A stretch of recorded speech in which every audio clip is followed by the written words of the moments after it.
In tennis, something occurred that few anybody anticipated. Nike was subtly making a much larger statement behind the scenes as the current world number one, Aryna Sabalenka, was publicly defending a US Open outfit that her own fans were making fun of online. Additionally, they were able to make it without holding a press conference. A big announcement wasn't necessary. They just centered their 2026 US Open campaign around a 21-year-old from Quezon City, Philippines, who is ranked about 20th in the world. Eala is her name. And that one choice might have shown that Nike is rethinking how it selects the next face of women's tennis. For many years, tennis marketing adhered to a fundamental principle. The higher your rating, the more attention you received. However, it seems that Nike is now posing an entirely other query. Not, who is ranked number one? Who, though, is able to inspire the largest audience? Let's start at the beginning. First, Sabalenka's US Open uniform was shown. Online reactions to the orange top, black mesh detailing, and general design were overwhelming. While some fans thought it was fantastic, others completely ruined it in the comments. Even other businesses were being tagged, and it was being joked that Sabalenka needed a new sponsor. Nike then unveiled their flagship 2026 US Open outfit throughout the same 48-hour period. The layout was entirely different. The color royal blue. Tidy. Sharp. Contemporary. Featuring basketball-inspired embellishments that gave the ensemble the appearance of a major international sports campaign rather than a regular tennis dress. According to Nike's website, the cost was approximately $140. However, the garment wasn't the most crucial element. It was the wearer. Eala is not the best player in the world. Not among the most well-known figures in women's tennis. Not a single player in the conventional top 5. Eala at that point, the narrative expanded far beyond fashion. Because Sabalenka seemed to notice. She allegedly stated, "For me, I wish Nike would let me do this, too," during a news conference. Take a moment to consider that. The top-ranked women's tennis player in the world was openly showing jealousy at the inventive treatment of a woman who was rated almost 20 spots below than her. She then added to the intrigue by speculating that she might not see the transformation she desired in the upcoming season. This produced an intriguing contrast. Aryna Sabalenka, the top-ranked player in women's tennis, is on one side. However, Eala, a 21-year-old Filipino player, seems to be gaining global commercial momentum far more quickly than her rating would indicate. And that's where the majority of people fail to see the whole picture.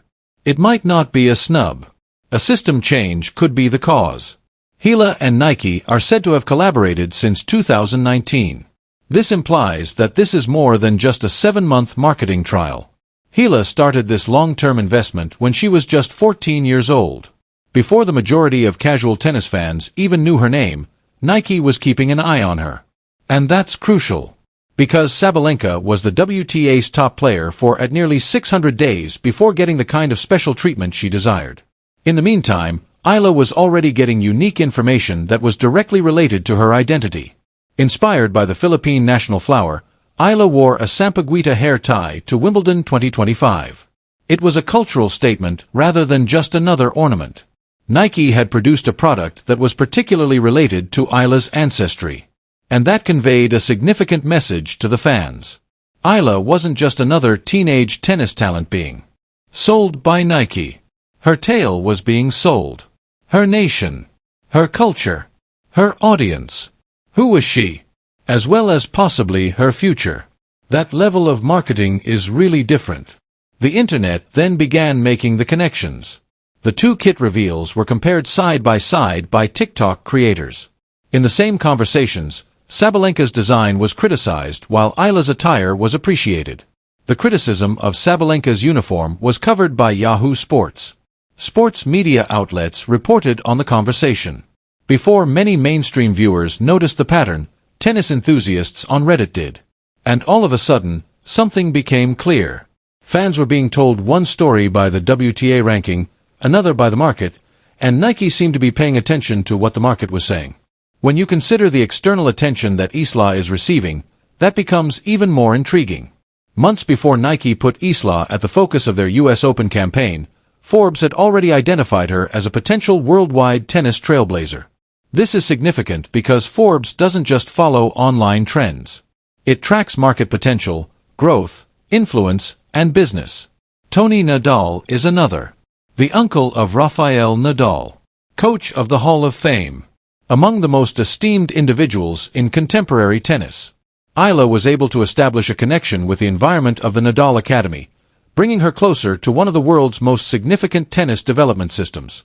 Additionally, the tone of Tony Nadal's public congratulations after her Washington championship seemed to go beyond a basic word of congratulations. It sounded like a player with significant long-term potential had been identified. Suddenly, the same name was being pointed at by three distinct forces. The commercial case was being made by Forbes. The tennis argument was being strengthened by Tony Nadal. Additionally, Nike was presenting the marketing case. Alex Eller was no longer just a Filipino player with promise. She was becoming into a worldwide celebrity. And this may be the main factor in Nike's decision to select her. The conventional model was straightforward for almost 30 years. The largest campaigns went to the biggest celebrities. Maria Sharapova, Serena Williams, Coco Gauff, Naomi Osaka. The marketing machine followed a player to the pinnacle of the sport. However, what if that model is evolving? What if Nike no longer thinks that the WTA ranking is the only factor in determining who is most valuable commercially? Because the conventional tennis market has had difficulty capturing what Eala represents. Southeast Asia. Millions of ardent sports lovers. A sizable Filipino readership. In a nation where boxing and basketball have historically garnered greater commercial attention than tennis, Eala modifies that calculation. Nike may now reach an audience that has been waiting for someone to relate to them thanks to her tale. A national player. A young woman representing her Filipino identity on the largest tennis stages. This US Open marketing may therefore be far more significant than a straightforward wardrobe reveal. Eala has already achieved success, therefore Nike might not be picking her. They might be picking her because they think she will go there. If that's the case, Alex Eala's 2026 US Open isn't simply another competition. It might be the point at which the tennis community recognizes that Nike has been constructing her future for years. However, there is another aspect of this tale that adds to the intrigue of Nike's choice. Alex Eala does not have a perfect record going into the US Open. After defeating every opponent in her path, she isn't going to New York. In fact, she experienced a terrible loss a few days prior to the largest marketing spotlight of her career. Eala took on world number 10 Amanda Anisimova in Cincinnati on August 15th. It was a fierce match. Eala won the first set 6-4. Anisimova rallied to win the second game 6-4. The American then won 6-2 in the decisive set after pulling away. Eala's 5-match winning streak against elite opposition was ended with the outcome. It was a true loss. It was impossible to avoid. This is what makes the timing intriguing though. Eala refrained from making the loss a public spectacle. She didn't have to defend herself for days. She didn't stir up any debate regarding the outcome. Rather, she continued to move. She went back in front of Nike's cameras a few days later, sporting her royal blue US Open gown. No justifications. No interruptions. Just gifts. And that might be precisely what Nike is looking for in her. Because big companies don't just fund athletes who consistently win games. They put money into athletes who have a narrative. Additionally, Alex Eala has one of the most compelling tales in tennis at the moment. Her age is 21. The Philippines is represented by her. With Filipino admirers, she has already established a strong emotional bond. Additionally, the entire community seems to be following her whenever she enters a large court. A rating number is unable to adequately capture that. Just picture what would happen if Eala entered New York's Arthur Ashe Stadium. The world number 1, Aryna Sabalenka, is on one side.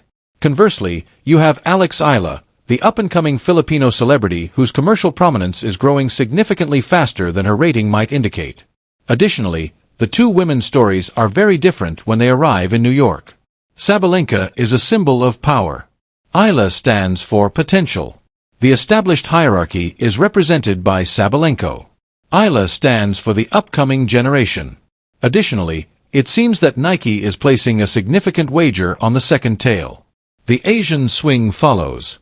The tennis calendar shifts to important events in Beijing and Wuhan following the US Open. Furthermore, the time is ideal for Nike's approach. Southeast Asia is one of the most sensible markets to pursue if Nike is sincere about making Eala a worldwide celebrity. Tennis marketing has long been primarily focused on North America, Europe, and traditional tennis-playing countries. The Philippines, however, is an exception. There is a huge Filipino sports fan base. Filipino fans have a great deal of passion. Additionally, Eala provides that audience with a cause to support. This is about selling a sense of belonging, not just tennis shoes or clothes. When Eala appears on a Nike billboard, every Filipino fan sees more than simply an athlete, they see representation. They are witnessing someone from their region of the world taking up a position that has traditionally been held by the greatest stars in well-established tennis markets. Because of this campaign has the potential to surpass Eala. Because other companies will take note if Nike demonstrates that a young player from the Philippines can garner the kind of attention often associated with a world number one. Other competitions will take notice. Other sponsors will take note. Eventually, the WTA itself might have to take notice. The previous formula was straightforward. Gain more. Go up the ranks. Become the best. Then you get the biggest campaigns. Eala's ascent, however, points to a different route. Create a following. Establish an emotional bond. Represent a sizable market. Become relevant to your culture. Later on, the ranking can catch up. That is a very other way of thinking. And Nike might have been among the first well-known companies to showcase such ideology on such a large scale. For this reason, claiming that Sabalenka was passed over by Nike can be misleading. It's not necessary for Nike to pick one athlete over another. Alternatively, the business can be altering its definition of value. There is no denying Sabalenka's ranking.